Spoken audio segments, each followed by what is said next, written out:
Right. Anyway, so first question. Why is education important to you personally? How has it shaped your journey so far?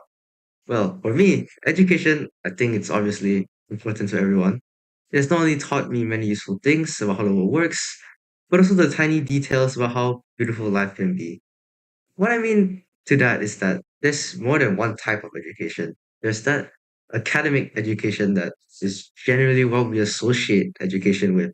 But there's also like this other part, which to me, I would say is like the holistic part of education. Like things you can only learn through experiences and like going through life. Stuff like love, grief, betrayal, acceptance, all that.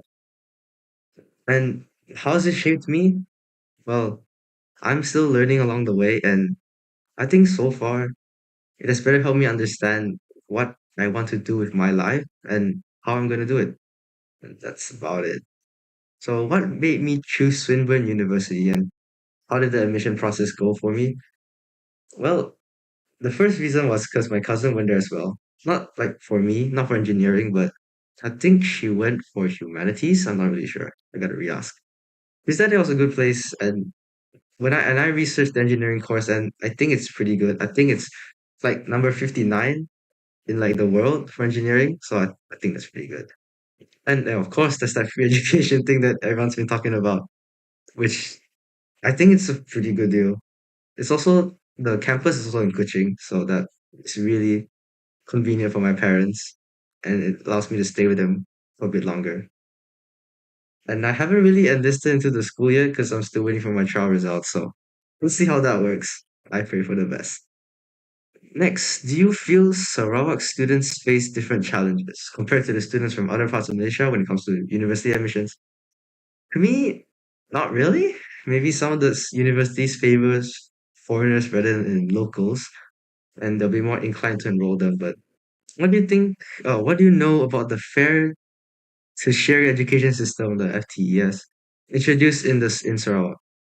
Honestly, to me, it's just a good thing because I am Sarawakian. I mean that I get practically free education for my degree in mechanical engineering. So, I mean, who wouldn't want to save money, right? But this is kind of just me thinking of it in a selfish way. Perhaps there's a downside to all this. Maybe it sort of brings up favoritism for Sarawakians and leaves the foreigners aside. But I don't know. Do you think the FTES policy is a step in the right direction for making university access fairer for Sarawakians? Why not?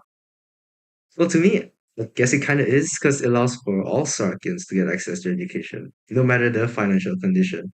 And it gives the annual allowance of 15,000 ringgit for students from families who have a per capita income of 1,500 or less, I'm pretty sure. So it kind of really does help those who are less fortunate, while still providing for those who are better off than them. So I think it's a step in the right direction. All right, next. In your opinion, was the federal matriculation system 1969 new education policy fair to students from Sarawak?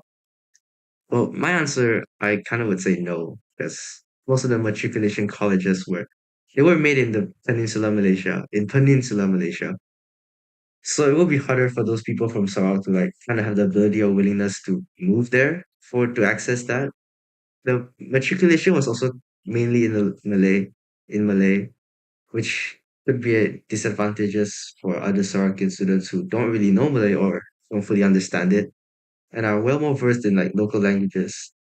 Malay, sorry, were also often prioritized rather than Sarawakians in acceptance. So I think it was like pretty unfair for students from Sarawak.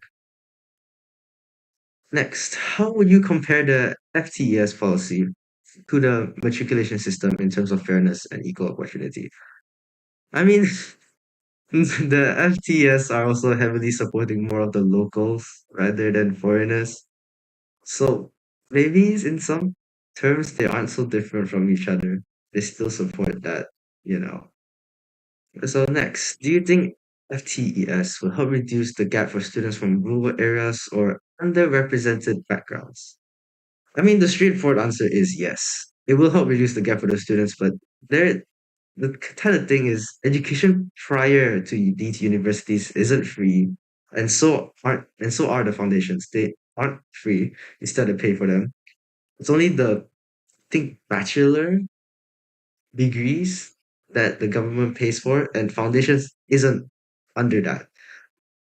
So you still gotta pay for the foundations. And then yes, of course, there is still loans and scholarships. Universities also kind of like, entry requirements. To me, if like I think if people don't have the ability to get even good education in the first place because of financial burdens and etc., they're really exactly going to be able to apply to these universities or like be able to keep up with the rest of them.